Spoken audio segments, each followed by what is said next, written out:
morning, everyone. I'm calling to order this hearing of the Minnesota Senate Taxes Committee. We have a quorum. Senator Weber is participating remotely. First order, but we have a quorum. First order of business is approval of the minutes from March 5th, 2026. Are there any corrections or additions? Seeing none, the minutes are approved as presented. The first bill on our agenda is Senate File 3869. Senator Klein, welcome to the committee. Welcome back to the committee, and proceed with going through your bill regarding a redevelopment area homestead credit. Please explain that to us. Thank you, Chair Rest and Committee. It is good to be back in Taxes Committee. I will start by just acknowledging that a friend of the committee and former committee administrator of the committee is watching me present this bill online, Mr. Donovan Hurd, and we wish him the very best. Thank you for the opportunity to talk about my City of South St. Paul for the second year in a row, and I will walk through the bill after a brief description of why I'm bringing this bill. South St. Paul is the only city in Minnesota that is designated by the United States Department of Commerce under the Public Works and Economic Development Act of 1965 as a city of the second class designed as a redevelopment area. This bill is intended to help South St. Paul deal with a longstanding school funding issue that it has been trying to address for years. The city's lack of commercial property puts a large property tax burden on residential homeowners compared to surrounding districts. 2024 report from the district shows that an annual cost per $100,000 of an operating revenue on a $250,000 home in South St. Paul is $11 compared to $3 in the neighboring West St. Paul, a city with more commercial development. And this credit would be a method to reduce the homeowner property tax impact of local school funding decisions. Going through the bill, Section 1 creates this redevelopment area homestead credit. It establishes a property tax credit for a property if the property is located in South St. Paul. The credit is equal to 70% of the property's property tax attributable to repayment of capital improvement bonds. And then the Section 1 also designates the Commissioner of Revenue to reimburse the taxing jurisdiction for the reductions granted so that the city is held harmless. Section 2 adds a reference. Section 3 adds the new property tax credit to the list of credits used to determine the amount of net property taxes owed. Section 4 gives notice in the truth and taxation statement of this new property tax credit.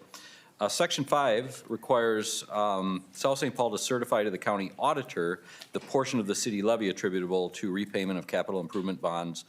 And Section 6 requires county auditors to determine the city capital debt tax rate for South St. Paul. Madam Chair, that is the bill, and my testifier from South St. Paul can speak to what impact this would have on their city operations and on property tax owners and the school district within the city. Thank you, Senator Klein, and as you speak and introduce yourself, sir, I'm going to ask members to be looking at the revenue estimate and see how minor a cost it would be to the state. Welcome to the committee. If you'd identify yourself for the record. Yes, Chair Rest, committee members, thank you. My name is Ryan Garcia. I'm the city administrator for the city of South St. Paul. Yeah, thank you for considering this bill today. As Senator Klein indicated, South St. Paul is unique in the eyes of the federal government, at least, in that we are really the only community in the state of Minnesota with this designation as a redevelopment area under what now is a half-century-old designation, but certainly was put in place given South St. Paul's sort of unique circumstances in that, unlike many or most towns in Minnesota, South St. Paul was essentially a boom town. Grew very quickly, grew predominantly under a monolithic industry, and when that industry disappeared in the 1960s and 70s, it had a pretty catastrophic effect on our property tax base, such that even today, although the recovery has been ongoing, it's obviously incremental and slow going to redevelop really to almost 20% of the land area in our community that was predominantly stockyards and slaughterhouses. That work is ongoing, thankfully, with a lot of help from the state of Minnesota throughout the past half century. We've been able to maintain a pretty healthy housing stock and a very resilient group of homesteaders over generations in our community. But as Senator Klein indicated, the property tax burden is more heavily felt by those homesteaders in our community than it is in really most any community in Minnesota, just given those circumstances. So this bill, as Chair Rest indicated, although not a significant amount of funding from the state, is certainly meaningful to our property tax payers in Minnesota, in South St. Paul. They would recognize, the median value home in South St. Paul would recognize about a $30 property tax relief in the average year. That's meaningful to our property taxpayers as we, as a city and as a school district, continue to invest in our aging infrastructure and facilities. That relief is meaningful. It allows us to continue to invest in safe roads, safe water, sanitary sewer, school facilities, and is obviously very helpful for us to be able to maintain that level of service that our residents expect, and that allows us to continue to grow our property tax base through additional business development. So we do thank you again for your consideration today, and look forward to hearing more about this bill in the future. Thank you, Mr. Garcia. I have a couple of questions, Senator Klein. By making it effective beginning with taxes payable in 2027, the cost and the benefit that equals out in the revenue estimate starts in FY '28. So the next biennium. But is it assumed, and maybe this is a question for Scruffa, but do you assume that that cost will be that, like, kind of the same thing ongoing? It's just, it starts in those 2 years and it's likely to be the same. Is that your understanding, or don't I get it? Madam Chair, Committee, I think it would only grow based on improving property values over time. That would be the only variable, I think, that would. Could it possibly go down? I'm just curious. I theoretically, I guess it could, should property values in the city of South St. Paul decline. It would have less of an effect. Yes. But still a welcome one. Madam Chair, yes. Is that, okay, I'm just trying to understand that. Any other questions? Senator Nelson? Thank you, Madam Chair. Senator Klein, thank you for bringing this. We know that our schools are stressed financially, some because of unfunded mandates that came out of our bodies here. But the bottom line is they're having a very difficult time being able to provide the education that our kids need, finances being part of that. And my question is, so there's many, I mean, I have school districts in my office yesterday, I bet you did too, talking about how, you know, the different things that have happened, paid family medical leave, ESST, free and reduced lunch, and now there's no compensatory funding. These kind of things are really putting real stressors on our school districts. And so I guess my question is, this is only limited to just this one city, and I understand why you're the author of that and why this city is the chosen city. But it just seems to me that this is a serious problem, and we know on the tax committee the value of commercial property. I think in some places people don't like, you know, big business or big buildings or whatever, but we know the value that those commercial properties pay the highest property tax rate, which in turn funds our schools. So on this committee, we understand all of those things. And my question is, though, there are other cities that are in the very same spot. Same massive unfunded mandates, small commercial property tax base. And I hope there's a thoughtful way that cities could qualify for this based upon these factors, these needs. I mean, we know I understand why there's just one listed today, but I do think, Madam Chair, it's a larger problem than just one city. And all of our kids, whether they live in a commercial rich school district or not, we need to make sure they have the funding that is so needed. So just a comment, I don't know if you have any further thoughts, Senator Klein, about how maybe we could look at a formula that would be more fair to others in this very same similar situation. Senator Nelson, that's why I advised you and the committee members to read the revenue estimate. Senator Klein, you can start and I'll finish in the response. Madam Chair, Senator Nelson, and first let me acknowledge the long and diligent work that Senator Nelson has done on equalization, because I know that you have school districts in your district, as does Senator Dibble and Senator Oskowski, that are in a similar situation with low residential property values and struggling school funding. And I make no apology for the fact that I am here to advocate for my city, South St. Paul. I will point out that it is unique from other districts in Minnesota, and that the federal government has decided that it is uniquely economically challenged due to the factors that Mr. Garcia described. It was a boom town for slaughterhouses at the development of this state, and then that industry crashed. And it is landlocked, and it is unique, I would say, in its economics.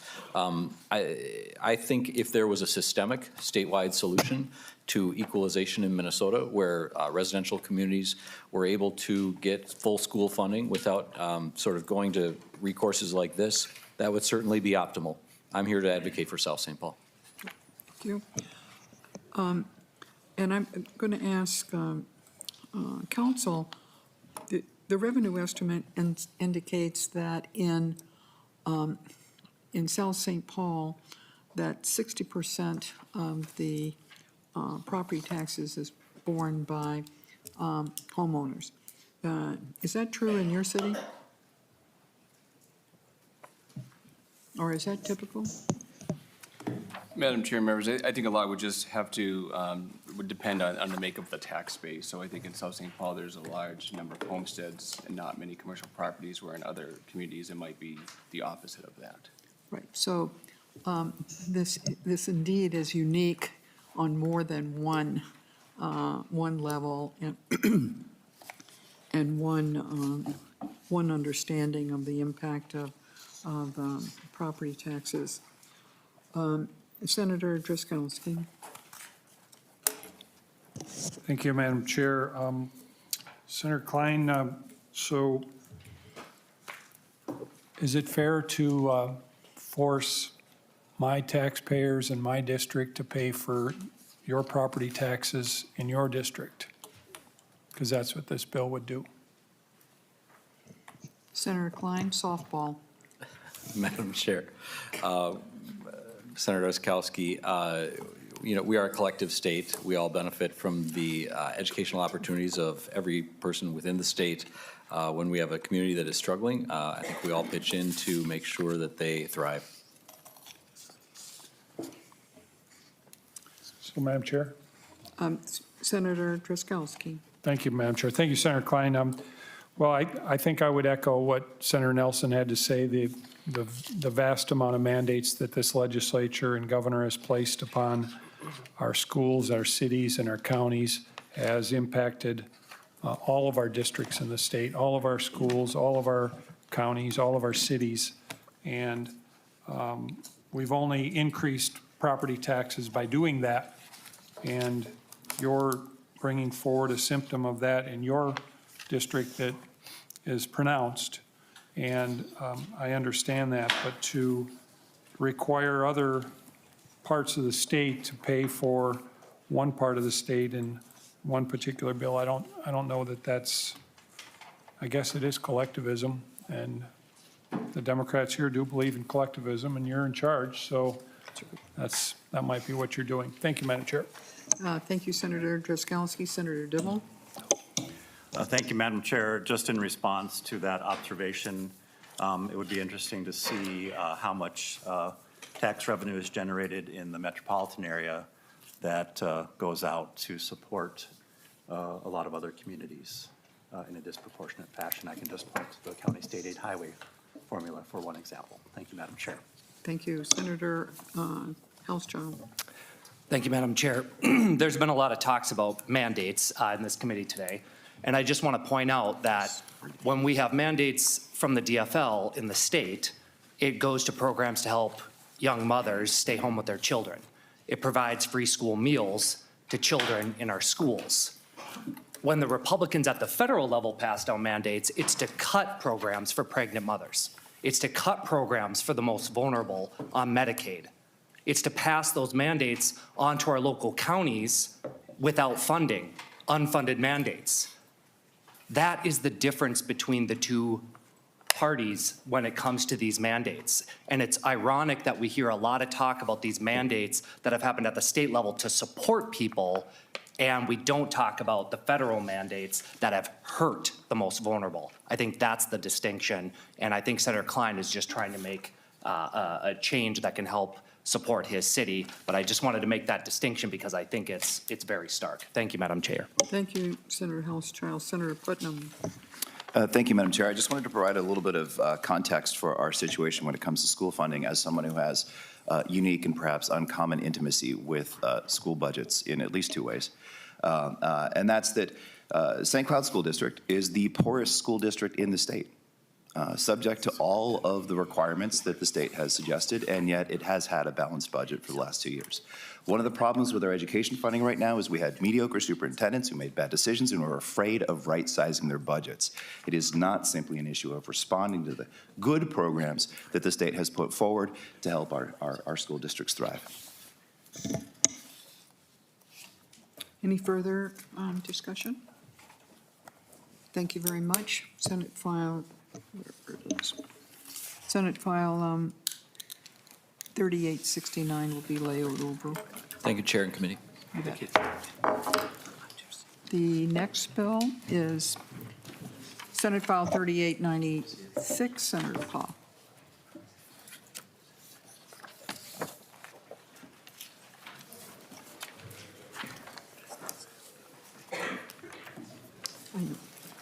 There is an author's amendment. Senator Hauschild moves the A1.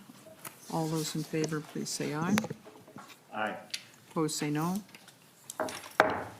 Motion prevails. The amendment is adopted. Senator Pa, if you would begin explaining your bill, beginning with Section 1. Thank you, Chair Russ, and members. Thank you for the opportunity to present Senate File 3896. This bill provides income tax credits Senator for Pa, expenditures Would you go related. through the bill first, and then you can make your arguments Okay. for it? We'll understand better what it is. Sounds good, Okay. Senator Russ. So subdivision 1 defines eligibility properties or eligible properties. Eligible properties is defined as properties located in a qualifying census tract that is exempt from the property tax, classified as 3A commercial and vacant or undeveloped. Subdivision 1 also requires that the Class 3A commercial property must contain a building that is at least 15 years old and that the property must have maintained no more than 50% tenancy in the preceding 3 years or structurally substandard. Also in Section 1, Subdivision 1, the bill defines qualified property. A qualified property is an eligible property that has been reclassified as 1A residential homestead, 4A residential non-homestead with at least 4 units, 4D low-income rental housing, or a 3A property that is no longer vacant or contains substandard structures. So moving on to Subdivision 2, the bill provides a credit equal to 20% of qualified construction costs. This subdivision also outlines the credit application process, the requirements, the timing criteria, and filing limits for the credit. Importantly, this credit may only be applied for after the eligible property has been converted to a qualified property. And the subdivision 3 provides a credit equal to 30% of sustainable investment expenditures. Like the previous subdivision, Subdivision 3 lays out the process required, time criteria, and filing the limits for the sustainable investment credit. I'll keep going, and if you guys have questions, ask later, let me know. Subdivision 4 requires that the city adopt a resolution to apply for the credit, and Subdivision 5 addresses how credits are allocated among multiple owners. Subdivision 6 addresses how residential status is treated for purposes of the credit. Subdivision 7 provides for refundable or refundability of the credit. Subdivision 8 appropriates the amount necessary to pay refunds from the general fund to the commissioner. Subdivision 9 requires a report to the legislature, and Subdivision 10 provides the credit sunsets in 2039. Chair Russ, this bill does provide income tax credits for expenditures related to underutilized properties in the city of Brooklyn Center, and it also provides incentives for sustainable investments. And I open it up to questions that you may have before we go on to our testifiers. Thank you very much, Senator Paul. Your proposal is similar, is it not, to one that has been offered by Senator Mohammed with regard to a similar situation in certain areas of Minneapolis? Is it noticeably different or notably different than what she proposed, other than, of course, that it's in the city of Brooklyn Center? Chair Russ and members, I believe that it is similar to what Senator Mohammed has proposed before. There may be just a few differences, but I don't understand Senator Mohammed's bill to the very details, but I do believe it's similar. Maybe, does Senate Council have any information that corresponds to what Senator Pa is saying? Madam Chair and members, Senator Pa is correct. The concept is very similar. Some of the definitions are different. Some of the requirements for the type of property that would be eligible for the credit are different under both bills. And the Mohammed bill would offer a credit or a grant against the income tax. Otherwise, the bill is quite similar in concept. Madam Chair, Sure. One more thing. The Senator Mohammed's bill would apply statewide. Statewide, and this is a narrowing of that just to the areas in Brooklyn Center that your proposal has. Just want to make sure we understand, and we have heard that bill before. It was not adopted. It was statewide. That was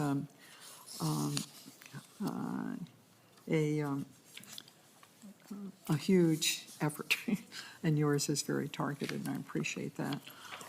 I would direct members, before we listen to the testifiers, I would direct members' attention to the revenue estimate showing zero effect on the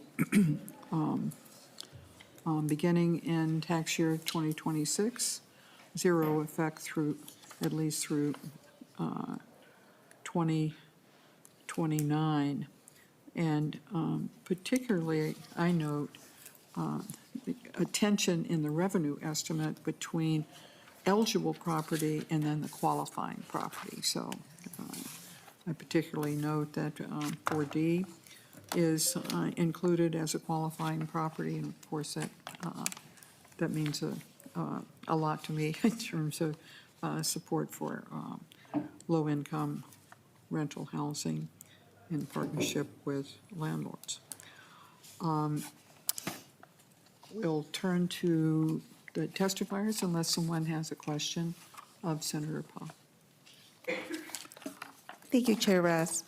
Sure. Welcome to the committee. If you would identify yourself for the record, we will hear you testify your testimony, Madam Mayor. Thank you, Chair Rest. My name is April Graves. I'm the mayor of Brooklyn Center. So thank you, Chair Rest and members of the Minnesota Senate Tax Committee. As I said, I'm April Graves, mayor of the city of Brooklyn Center. Thank you for hearing our bill and allowing us to testify today. Thank you also, Senator Pa, for being a champion for our community, and an extra thank you to the Chair Rest, because I know you've helped us in the past, and we're very grateful for that support.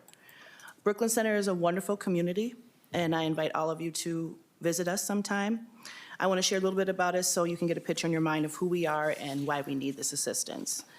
I know that the senators who sit on this committee come from every corner of the state, and we're a big state, so I think a few facts about Brooklyn Center would be helpful to you as you consider the bill before you today.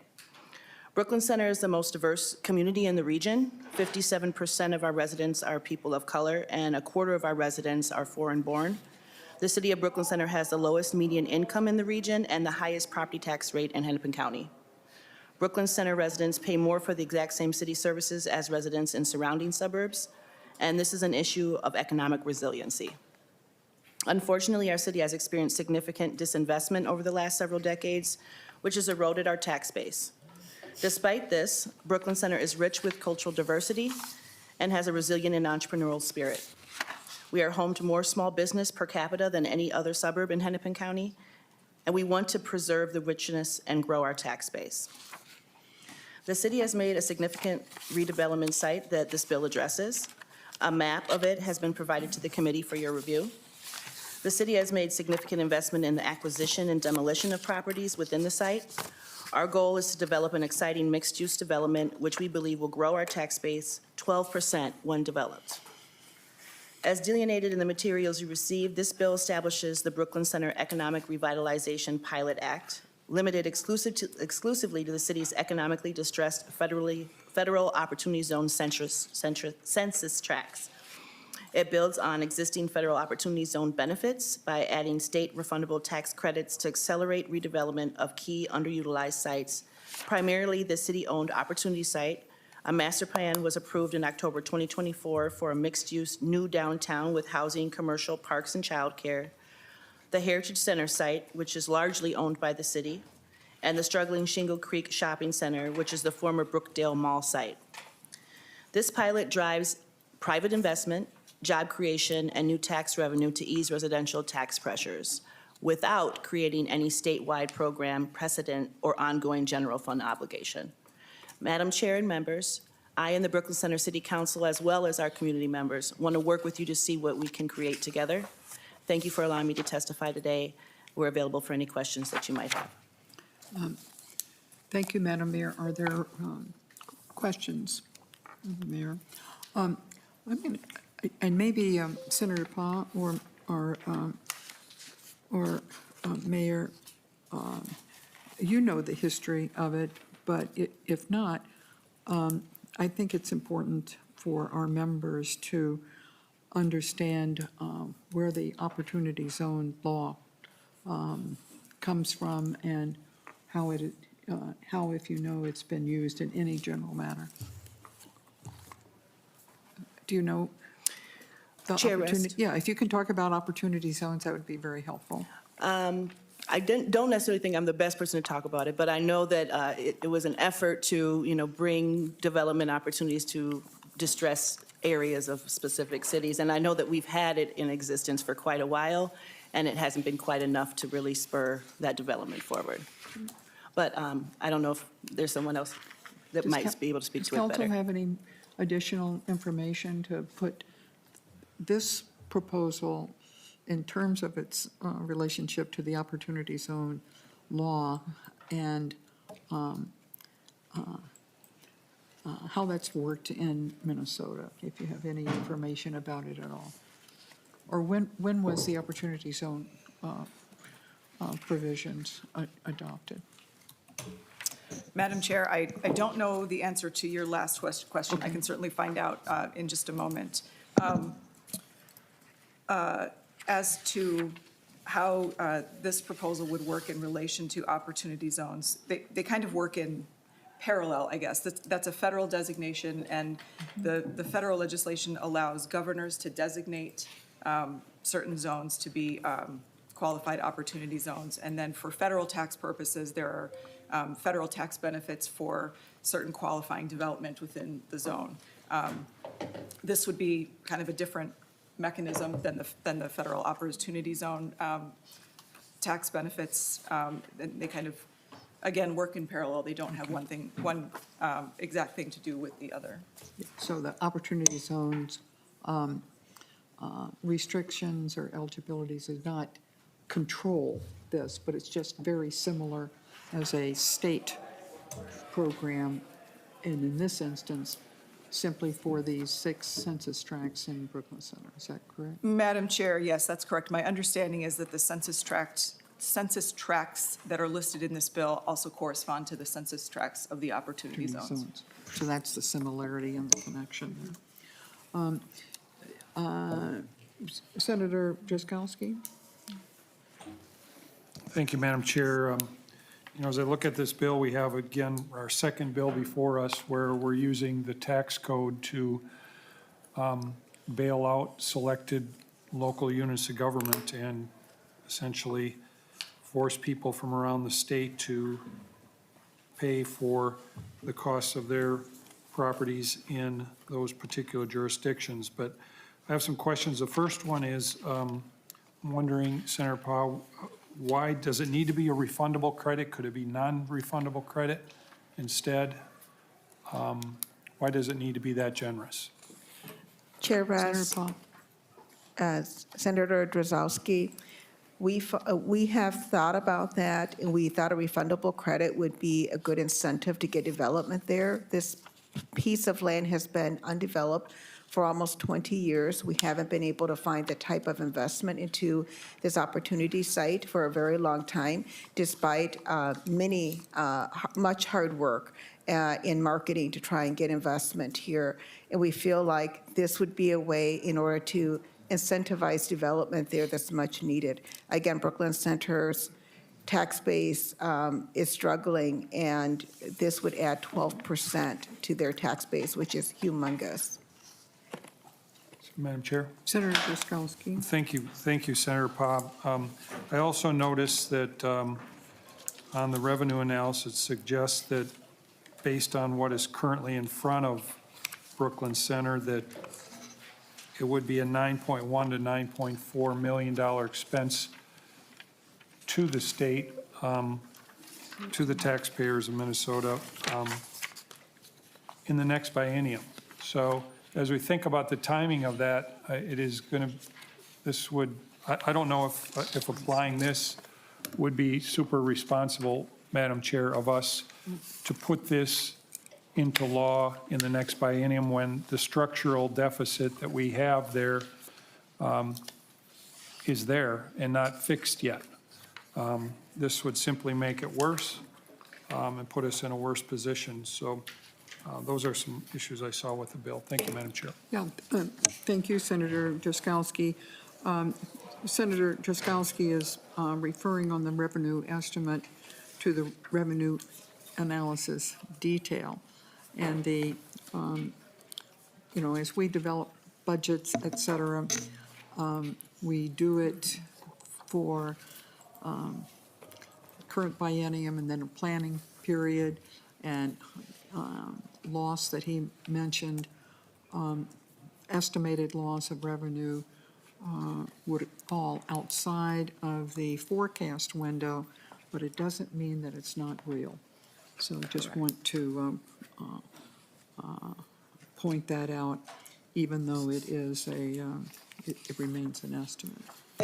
Any other questions for Senator Pa or her mayor or her testifier, other person who is here for technical questions? Seeing none, thank you very much, Senator Pa, and Senate File 3896 is laid over. Thank you, Chair Russ and members. Just a minute, as amended. Thank you very much.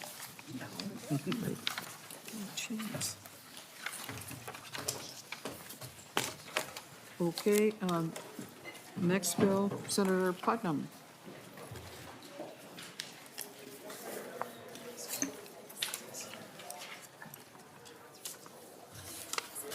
Senator Putnam brings us Senate File 3865.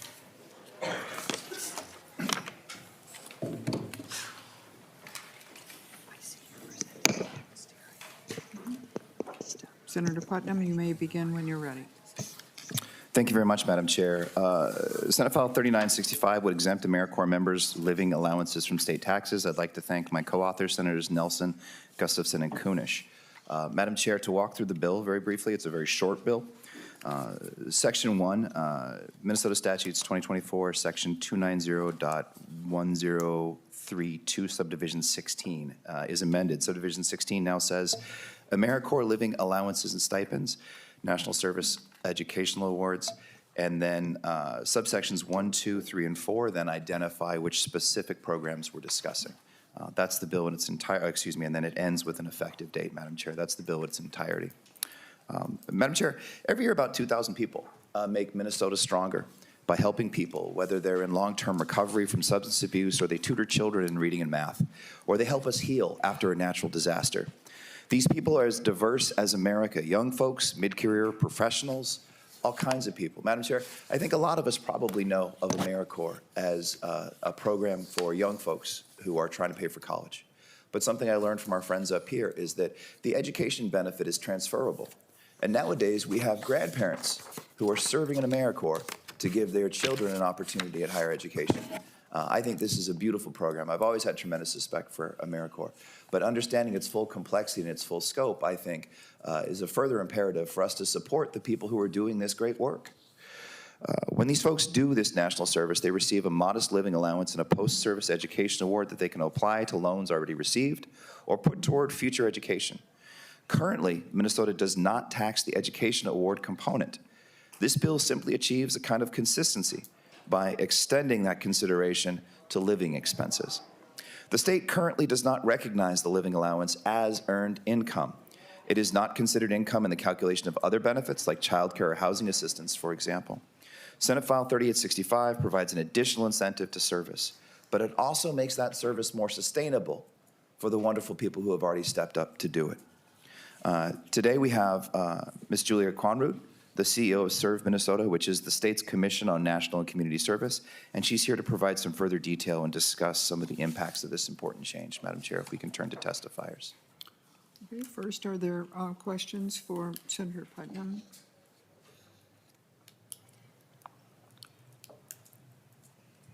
Seeing none, welcome to the committee, please. If you, Ms. Conrad, if you would identify yourself for the record. Madam Chair, committee members, my name is Julia Conrad, and I am the CEO of Serve Minnesota. Before I get into my remarks, I would like the record to reflect that I am reading my testimony, which has been written in cursive this morning. I would like to thank Senator Putnam. You just got a couple of points, you understand. We like to be star pupils at AmeriCorps. I would like to thank Senator Putnam for authoring Senate File 3865. He did a really great job of summarizing what this bill would accomplish and why it's important. And as he mentioned, if you're not familiar with Serve Minnesota, we are the state's Commission on AmeriCorps and Public Service. We are statutorily created with a board appointed by the governor, and 4 legislators currently serve on our board, including Senator Nelson and Senator Kunesh. We administer the state's federal AmeriCorps program, and as the senator mentioned, over 2,000 Minnesotans serve every single year in AmeriCorps in almost every county of our state. The majority are serving in schools, they're tutoring kids in reading and math, they're ensuring that our high schoolers are completing the FAFSA and have postgraduate plans, and they're working on making sure that kids are showing up in school. We have AmeriCorps members who are supporting folks who are struggling with housing insecurity. We also deploy AmeriCorps members to crises across the state in disaster response. For example, they deployed to the Camp House fire this summer.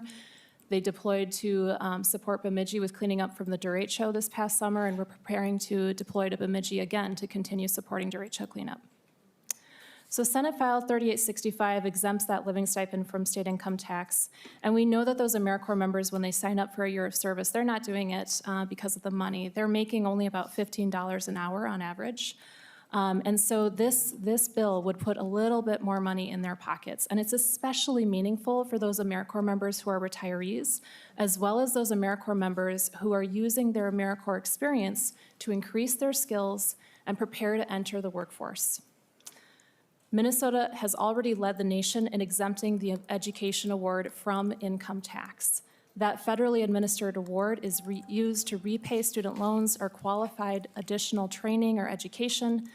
And while it is taxed at the federal level, it is extremely meaningful that AmeriCorps members are not taxed by the state for this. So Senate File 3865 would simply bring those living stipends under that same exemption. We really appreciate working with the Department of Revenue on this policy. I do want to note that the revenue estimate was based on the state's AmeriCorps funding at a time when we were receiving significant COVID-19 relief funds. And now that our funding has returned to pre-pandemic levels, we look forward to working with the department to consider how this impacts growth assumptions in the revenue estimate. If adopted, this bill would honor the service of thousands of Minnesotans who serve in AmeriCorps each year.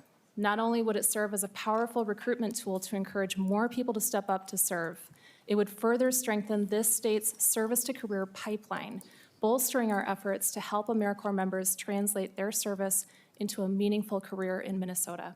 Thank you for hearing the bill, and I look forward to answering any questions you have. We're going to hear from the other testifier, and then we'll come back to questions. Welcome to the committee. If you would identify yourself for the record.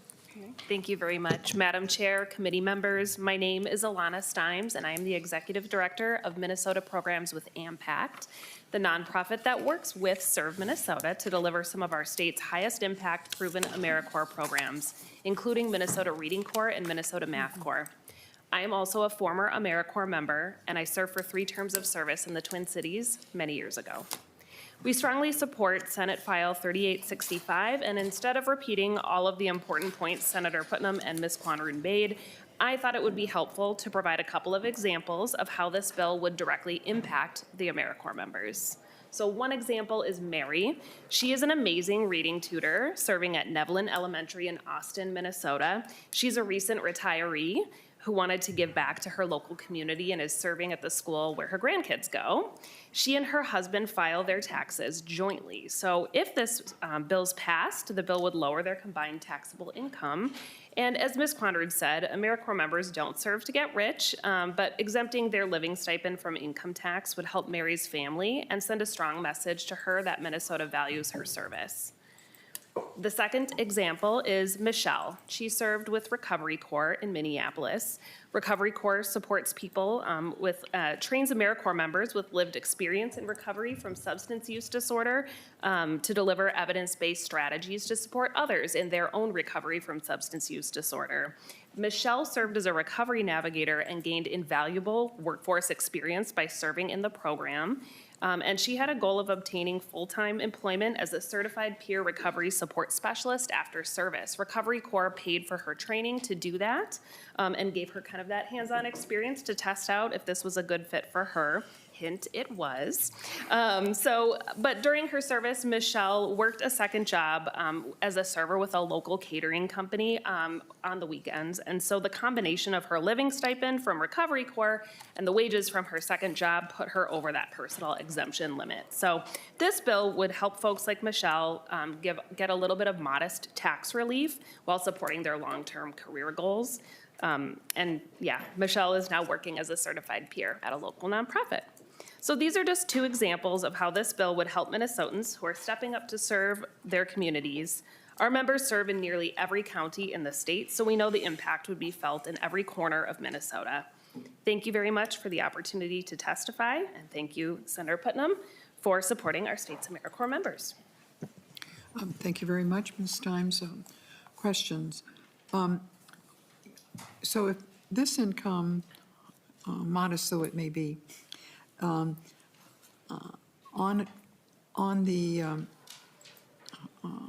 your tax returns right now is above the line income, is that correct? Ms. Pollack? Madam Chair, yes, the three types of income that Senator Putnam's bill would be proposing to subtract from Minnesota taxable income are included in adjusted gross income, so above the line, yes. And so if we adopted this bill, how would that income be shown and then the subtraction, or would it appear at all? Madam Chair, to clarify, are you asking on the Minnesota return or on the federal And return? the federal return to start with?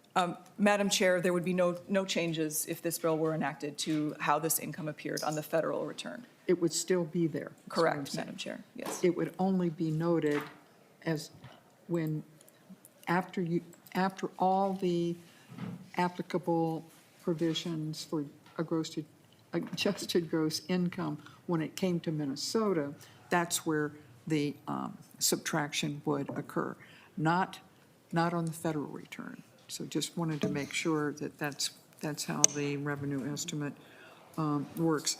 Which of the three categories of AmeriCorps members, which is the most? I mean, what are the percentages of the kind of participants that you are referring to in that second paragraph on the revenue estimate? Madam Chair, the most significant contributor to the estimate is going to be AmeriCorps state members. And so in the proposed legislation, that would be number one, a stipend paid to AmeriCorps volunteer under U.S. Code 42, Section 4955. Yeah, and what's your estimate about how many there are in that category? Our estimate is that there's a little bit over 2,000 AmeriCorps members in that category every year. And what's the total number of volunteers or? Yeah. So Madam Chair, in terms of the total numbers of AmeriCorps members who have taxable income in the state of Minnesota, it's still in that a little over 2,000. There's a group of AmeriCorps members that are actually not subject to state income tax because of how their living stipend is distributed, but a little over 2,000 people. So in that first category, that's almost everybody. That is, yes, correct. Any other questions? Just a brief comment. Senator Nelson? Thank you, Madam Chair. Just a brief comment. I am just so glad to see this bill. I'm so very glad you mentioned the Reading Corps. You know, we have a reading crisis, I'll just talk about our state. And the Reading Corps has been so highly effective, and I thought I'd just share with the committee my experience in my district with the Reading Corps. It is really pretty amazing. There's a number of Reading Corps volunteers, we might call senior volunteers, and they truly they are very interested in making sure all children can read, first of all, but also the educational award being transferable to their grandkids has been very helpful. And so it's just a great program. So thank you for bringing it. Thank you, Senator Nelson. Anyone else? Seeing none, Senator Putnam, your bill being laid over for consideration in the omnibus bill. Thank you, Madam Chair. Thank you very much. Thank you, ladies. Appreciate it. Next bill is Senator Hemmingsen-Jaeger, Senate File 3980.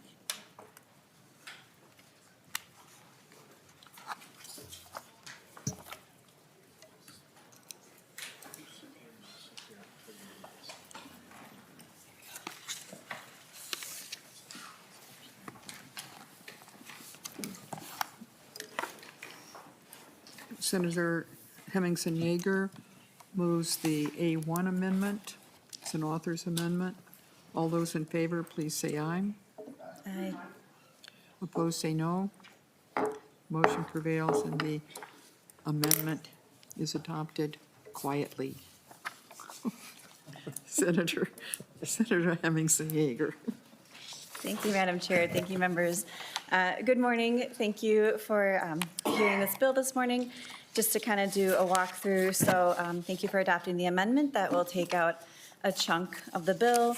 It was related to school districts, and we just thought that was kind of out of scope for this time. So I will go on to Section 2, which is now going to be Section 1. This refers to the Statute 297A.993, which is county transactions or county transportation sales and use tax. And if I could refer your attention down to lines 2.21 to 2.22, this is where the change is. You'll notice it changes 14 days to 10 days. This was simply an overlooked change from some harmonization efforts last year, and we're just making sure that it is consistent. So make sure that the public hearing notice periods are 10 days. And again, changing it allows for conformity with the 10-day standard notice. And then moving on to the next section, Section 3 in the original, now Section 2, deals with the Port Authority general obligation bonds. Again, I'll refer your attention to line 2.31 to 2.32, striking the sentence, the bonds must mature serially. And this is basically, let me find my notes. Again, it's just to kind of to bring things into consistency, into conformity, to make sure that Port Authority bonds kind of have that greater market parity with other types of municipal debts. So I can go into more detail, or I can go to questions. I can go to my testifiers. However you'd like to proceed, Madam Chair. Thank you. Thank you. Mr. Sylvian, the Senate summary makes no mention of Section 3. Am I reading this wrong? Madam Chair, the Senate summary is as proposed to be amended by the A1, so by removing Section 1, I which is see. the education proposal. Okay, all right. Just renumber the Okay. sections. I just want to make sure. Are there questions or comments? We'll hear from the testifiers. Mr. Bagnoli, if you'd identify yourself for the record. Madam Chair, members of the committee, Joe Bagnoli with Winthrop & Weinstein Law Firm on behalf of the Minnesota Institute of Public Finance. And this is the annual public finance bill that everyone's excited for. And we really appreciate Senator Hemmingsen-Jaeger stepping in and maybe being the new public finance person on the committee going forward. Minnesota Institute of Public Finance, for those who haven't heard this speech before, is a group of attorneys. Dan Anderson is one of them, bankers and financial advisors to cities, counties, all local units of government that issue debt. They work in this issuing debt in and around these statutes every day. I like to think of this or suggest that this is like the technical bill, similar to the technical bill that the Department of Revenue puts forward. They work in, the department works in those statutes every day. This group works in these statutes every day. We try not to make this controversial or substantive, more technical of nature, harmonizing where we can, and making things easier and bringing them up to modern date. So that's what this is. This year we have, frankly, only two little provisions, and Dan is here to, and I'll let him introduce himself, to answer any. He's actually a bond lawyer, does this every day, and if you had any specific questions, he would be the one to answer. Thank you. Mr. Anderson, do you want to just identify yourself for the record, and if you have any further comment? Sure. My name is Dan Anderson. I'm an attorney at the law firm Taft, Stettinius & Hollister, and I'm a board member on the Minnesota Institute of Public Finance, known as MIPF. Any questions for Mr. Bagnoli or Mr. Anderson, or questions or comments for Senator Hemmingsen-Jaeger? Mr. Bagnoli? Sorry, Madam Chair, I just would want to say we've run this by League of Cities, counties, and we've talked to port authorities as well on this. So we try to talk to as many of the issuing entities as we can before we get to committee. So Thank you, Mr. Bagnoli. Anything further? We're going to accept a motion from Senator Hemmingsen-Jaeger to recommend that the bill be passed. Senator Hemmingsen-Jaeger, is that your motion? Yes, Madam Chair. You've heard the motion. All those in favor, please say aye. Aye. Opposed, say no. The motion prevails. Thank you very much. Thank you. All right. Senator Nelson. Senate File 4044.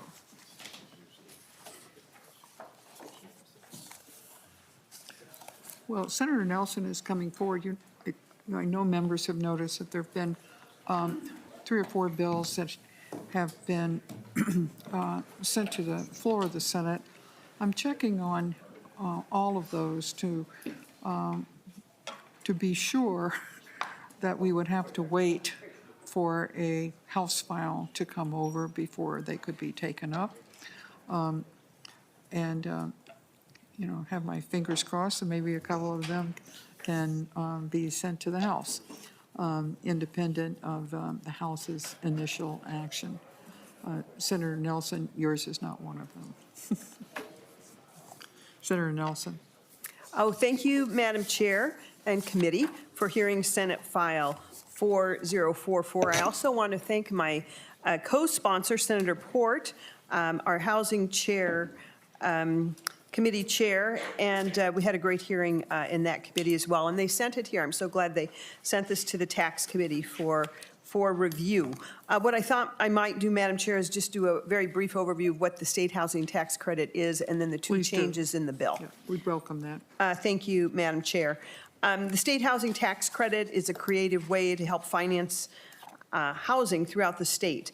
And it works like this. Eligible Minnesota corporate and individual taxpayers can contribute and in return receive a credit to offset their Minnesota tax liability.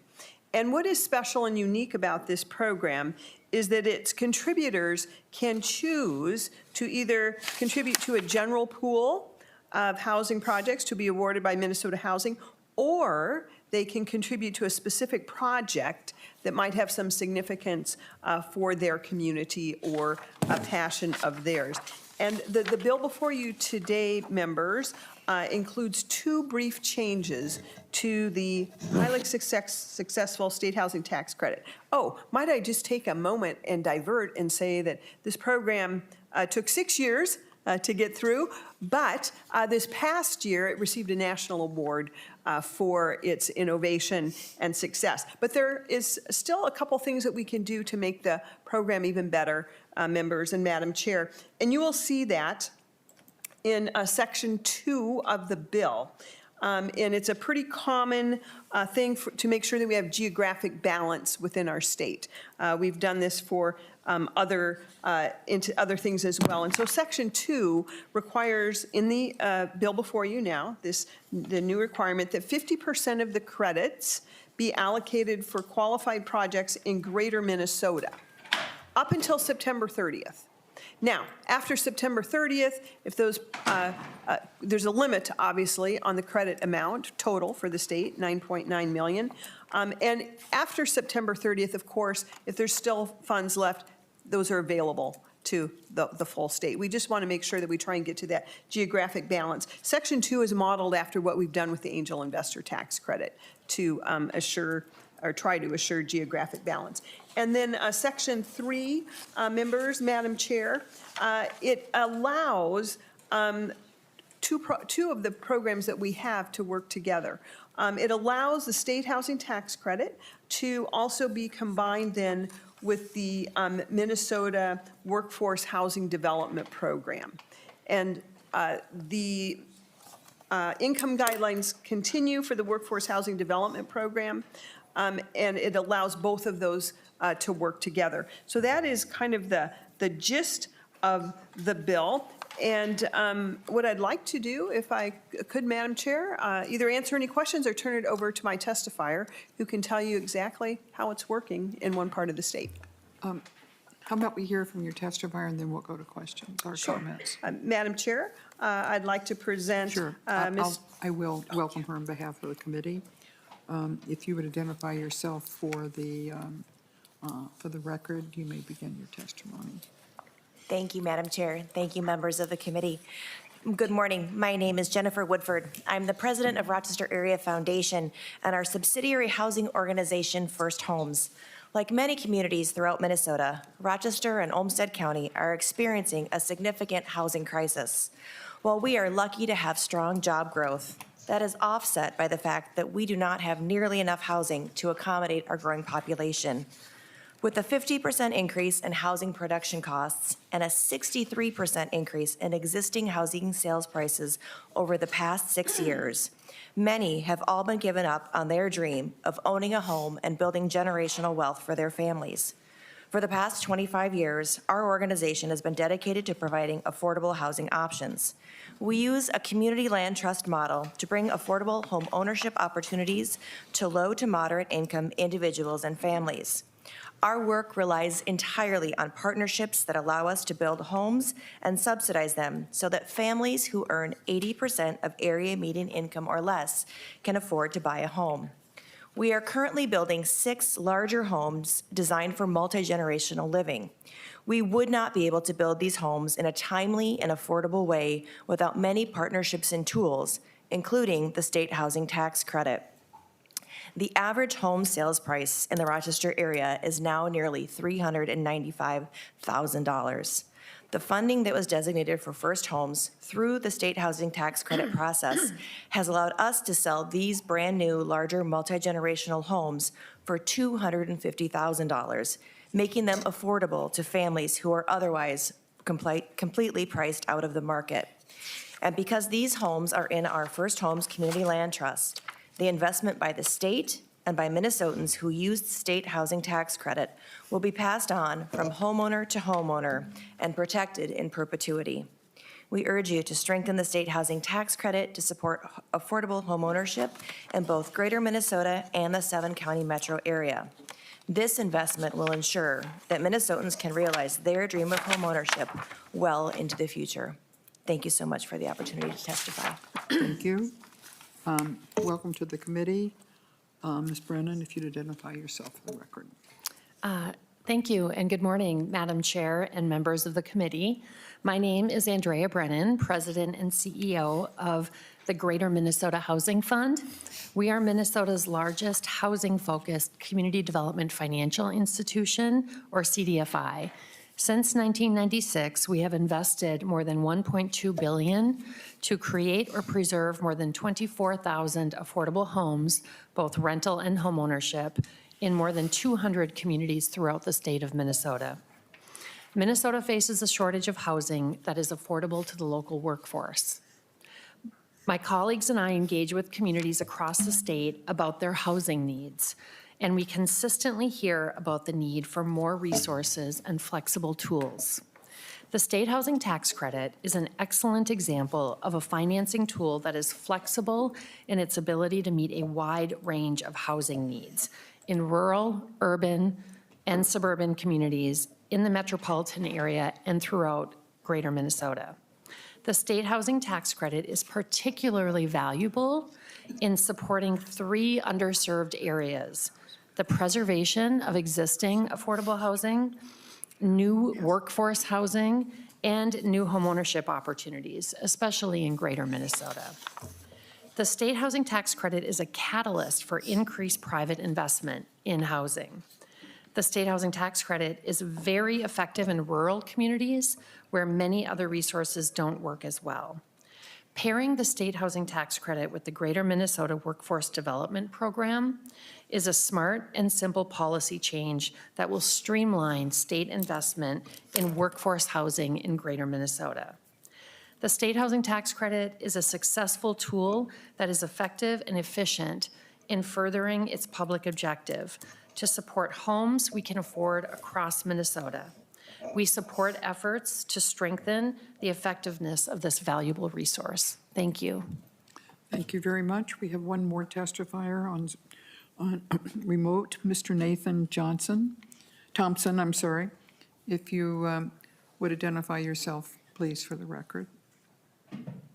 Thank you, Madam Chair, Rest, and members of the committee. And we're also grateful for our representation on the tax committee from Vice Chair Senator Hoschild. My name is Nathan Thompson. I'm the Executive Director of North St. Louis County Habitat for Humanity. I'm also a board member for Habitat for Humanity of Minnesota, the statewide support organization for the 24 Habitat offices across the state. Our local affiliate serves the northern half of St. Louis County, from the communities of Cotton to Ely and from Hibbing to Hoyt Lakes. We have partnered with our neighbors in 15 of our Iron Range towns and helped 130 households across the Iron Range with housing opportunities since 1995 when we were founded. We're currently building 5 new homes and 1 rehab home right here on the Iron Range. The state housing tax credit program has been an incredible tool for Greater Minnesota and for Habitat for Humanity affiliates. This program has helped us increase our capacity to build right here on the Iron Range. It has been used effectively to build homes by most of my colleagues in communities served by Habitat for Humanity across the state. We have worked to leverage these funds to build homes with healthcare workers, teachers' aides, gas station attendants, lumberyard workers, solar panel assemblers, and eye clinic technicians here in our community. At Habitat, we gather people together to build homes, and that usually looks like hands swinging hammers. The state tax housing credit, though, allows us to have exciting conversations with new donors who are thrilled to be able to allocate their state tax dollars directly into their own communities. We find that once they invest their tax dollars, they become advocates for our mission and help us build more homes. The demand for this program is so intense that this year it became oversubscribed in just 2 hours when it opened. We had sent letters to and postcards to 3,000 of our constituents, and only 5 of them were able to get through to participate. It is essential that we add language to ensure geographical balance to the program. Minnesota Housing has prioritized geographical balance into their other programs, and we need to mirror that approach here. Adding this language will ensure that the critical housing funds are guaranteed for rural regions like the Iron Range, who desperately need a fair opportunity to leverage these local tax dollars. While this bill does not extend the program beyond its current sunset, we also need to keep up the positive momentum we have built by working to renew the state housing tax credit program. Continuing this program will ensure that the local partnerships that we're building today will be sustainable for years to come. Thank you for the opportunity to testify. Thank you. Any questions? I have a couple.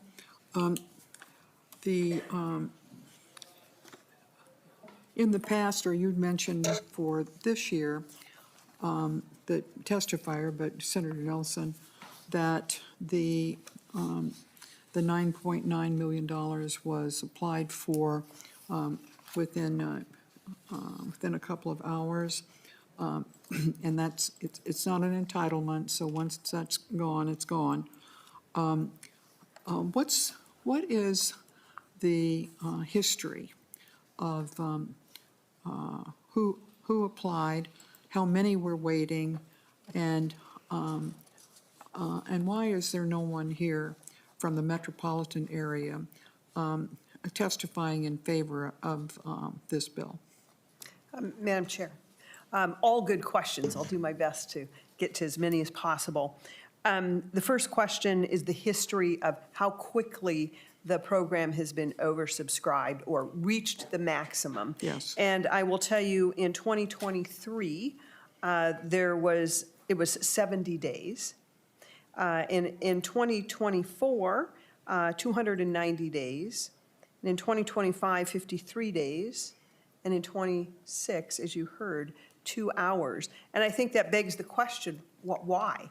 As the program was first rolled out, there were a lot of questions. It was a new program to our state, and it took a while for people to understand and also to reach all of the individuals, whether it be the builders or the contributors or the people who are interested in finding these home ownership or rental projects. And also, I should say, in 2023, you might recall that Minnesota Housing didn't come out with the rules until just like two weeks before it opened. So it just took a while for the information to get out. And I think that's probably the same for all of the years. And I can tell you this year, for example, in each of the years, there's been more and more interest and more large community involvement. So I know I was at a number of workshops.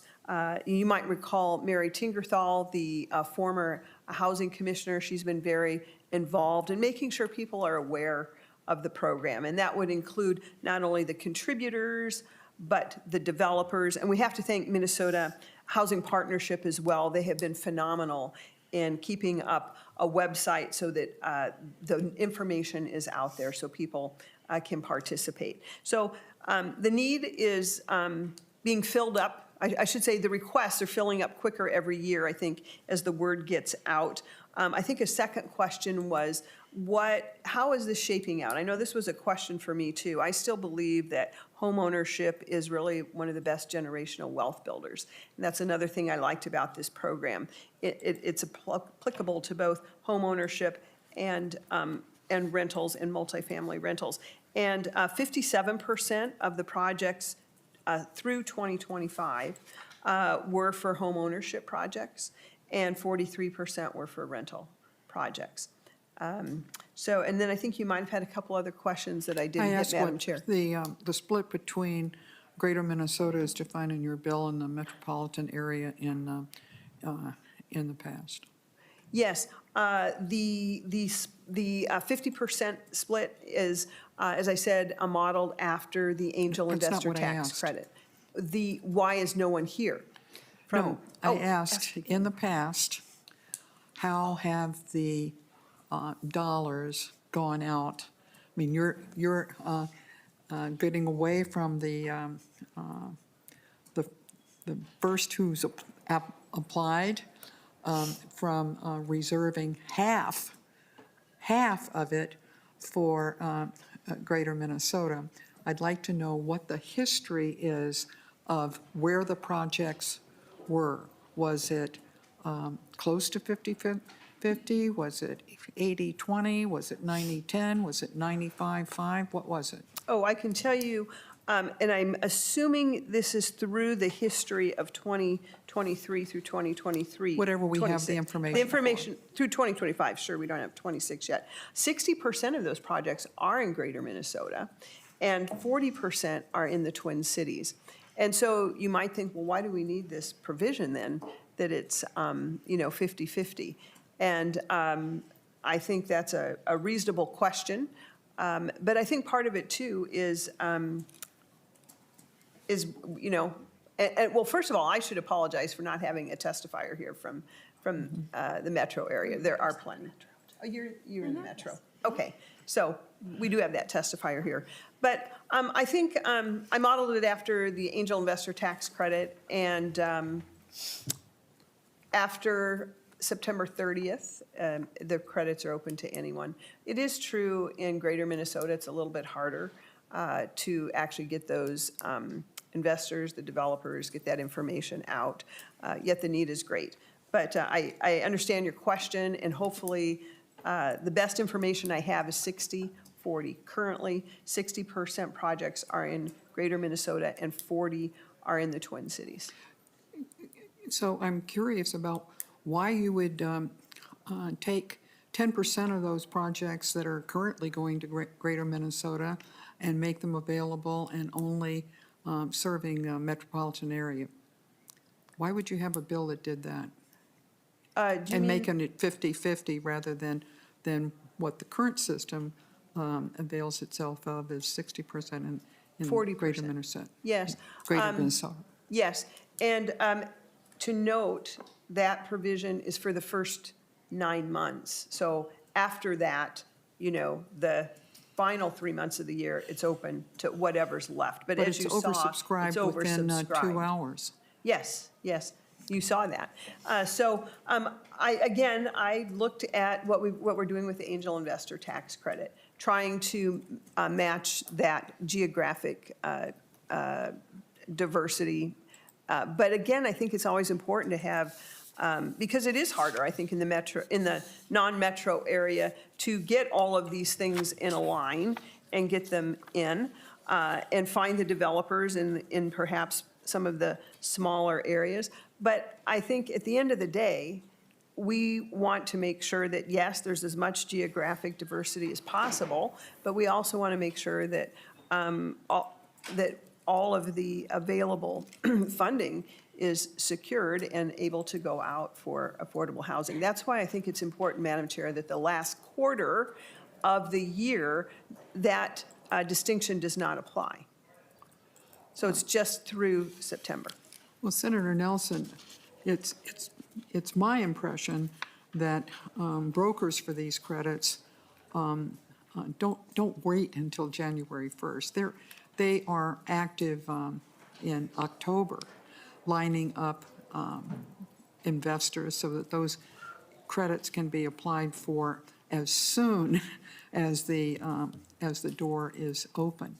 So I'm just baffled why you would want to limit the Greater Minnesota projects to 50% when they are currently getting 60%. So Well, Madam Chair, it's not a limit. It's not a limit. It's just. It is separating Greater Minnesota from the metropolitan area rather than kind of like on a first-come, first-served basis where the greatest needs are throughout the state, and not reserving, limiting, not reserving any particular part of the state to receive a special consideration. It's just an observation based on your own testimony. Senator Hemmingsen-Jaeger. Thank you, Madam Chair. Kind of a quick question. You mentioned the 60% projects in Greater Minnesota, 40% projects in the metro. Do you happen to have a similar stat for like the number of people that those projects have been able to help, Greater versus metro? I think, Madam Chair? I'm sorry, I was distracted for a minute. Senator Hemmingsen-Jaeger, would you ask your question again? No problem. Yeah, I was just referring to the 60%, 40% projects breakdown, and just asked if she happens to have a similar stat for like the number of people that we were able to get into homes similarly. Madam Chair? Thank you. Senator Nelson. Thank you. Oh, I think that is an excellent question. I do not have that in front of me, but it's possible that either of my testifiers might, or if not, I would imagine, I would hope, we can get you that number. Do either of you happen to have that? Madam Chair, I don't have that number in front of me. However, the number that Senator Nelson shared was based on the number of projects and the split being 60-40, 60% Greater Min. That doesn't exactly equate to the number of dollars in Greater Minnesota. The projects tend to be more like single family, which are can be individual projects, versus in the metro area. There are single-family projects in the metro area funded as well through Twin Cities Habitat and others that have used this program. And but in the metro area, the projects tend to be larger, more units, more households served. So we can. Minnesota Housing and Minnesota Housing Partnership are both active in gathering data on this, so we can certainly follow up with more data analysis on what we saw come in 2023 through 2025. It'll be a little while before we can do the breakdown, I think, of the 2026 data, but that may be available shortly as well. And I just also wanted to clarify that Greater Minnesota Housing Fund, our name is Greater Minnesota, but we do serve all 87 counties in the metropolitan area, and I did intend to testify in support of the benefit of this program throughout the entire state, including the metropolitan area. So Thank you. Thank you very much, Senator Nelson. I think we would be interested certainly in the number of families and the number of people split between Greater Minnesota and the metropolitan area, and also the what you haven't indicated. You've indicated number of projects, but not the value of them. So be very interested in that, in those numbers as well. Any other questions or comments for Senator Nelson or her testifiers? Madam Chair? Mr. Thompson? Yes, thank you. Just to address that a little further, it's my understanding, and I don't have all of the data, so I think that'd be great to bring that data back. But there is a discrepancy between the number of projects and the number of dollars. You know, you can participate in this program. The minimum contribution is $1,000, but it can be up to 2 million. And I think a little bit of extra time to be able to get folks in the rural communities in greater Minnesota to contribute. They generally contribute with fewer dollars. So I think the addition of a little bit more time for greater Minnesota to be able to contribute to gain some of those local tax dollars would be helpful. Yes, if we could know how the dollars split, and that would be, I think, very helpful to us and as we consider what is fair and equitable, and often 50-50 is not. So we will look at that. Anything else? Then Senator Nelson, thank you very much for your presentation today, and Senate File 4044 will be laid over.